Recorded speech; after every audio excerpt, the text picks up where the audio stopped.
Veronica.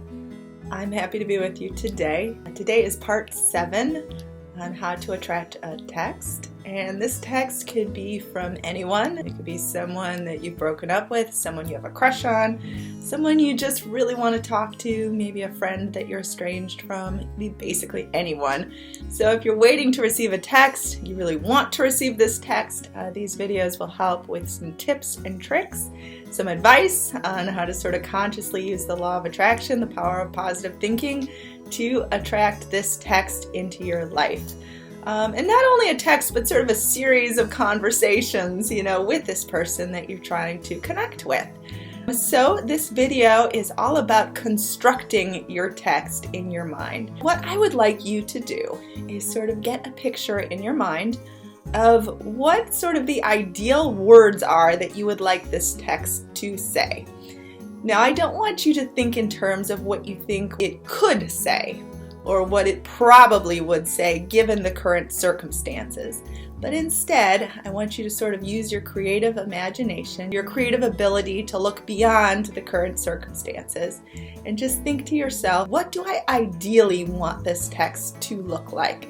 Again, this text could be from anyone you're waiting to hear from, depending on what your situation is. The text can work in any sort of situation. So I don't want you to think that your situation is somehow exempt from, allowing these sort of techniques to work in your behalf.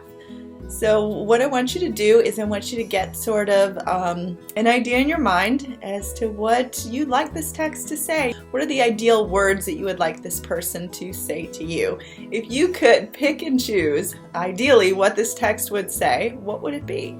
And again, don't look to the limitations of the current moment. So don't say to yourself, well, it's unlikely that the text would say what I really ideally want it to say. That it's unlikely that this text would say, these wonderful, beautiful words because of such and such and this happening in the current moment and this current obstacle. I want you to try to refrain from hatching these sort of obstacles along with your sort of vision of your ideal text. So I want you to get a vision in your mind. Again, use your creative ability. We're creative beings.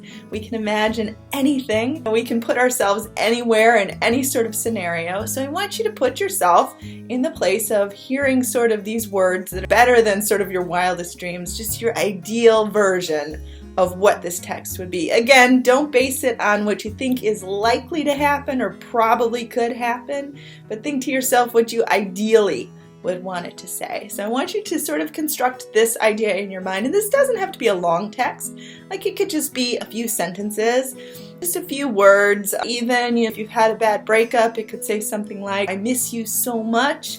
I really want to see you. It's been too long. I'm just not the same without you. I have to see you. I have to talk to you.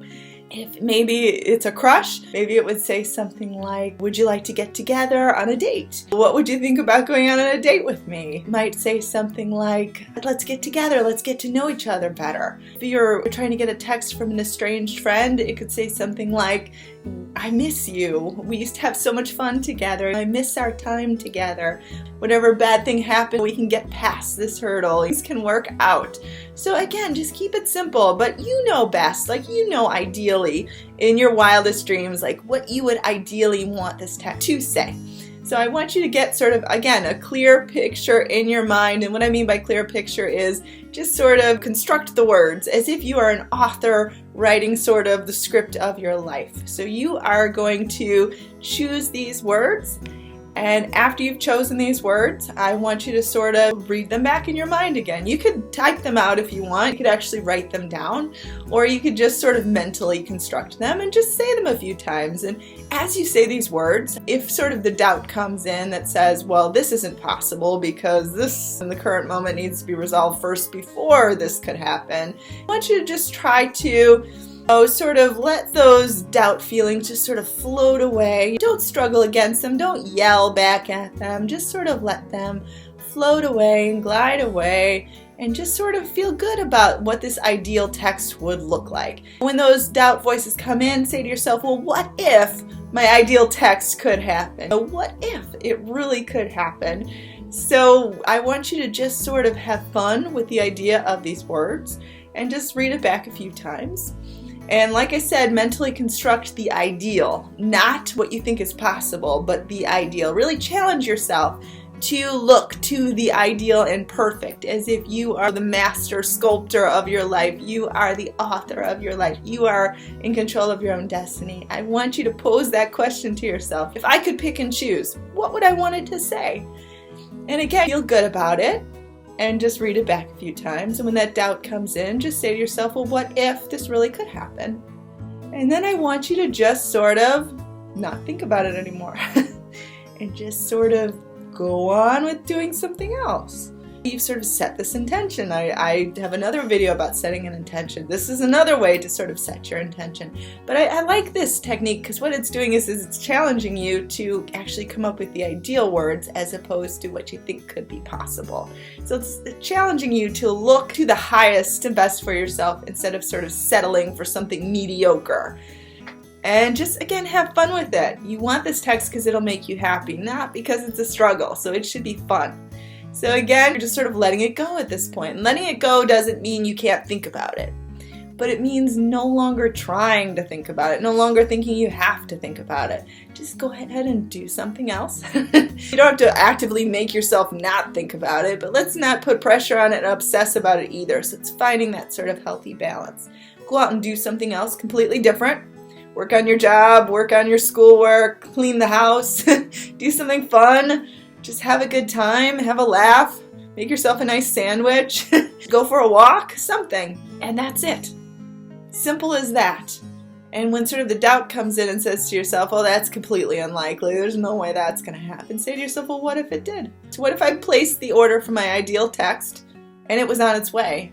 And suddenly it was in transit. Like if you could look up a tracking number and you could see where it was at. Unfortunately, we don't have tracking numbers for our manifestations. It would be really cool if we did, though. We could see exactly how far away it was. That'd be really neat. But again, this is supposed to be fun. You're a creative being and you're supposed to use your creative energy to make your life happy and brilliant and wonderful, not a struggle. So I hope this video could inspire you, and I hope you have a wonderful day. I am Veronica Isles. Feel free to contact me at veronicaisles@gmail.com. Visit my website. I do offer one-on-one coaching, veronicaisles.com.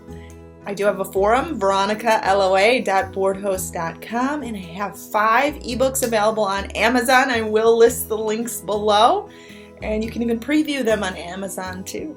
And I hope you have a wonderful day.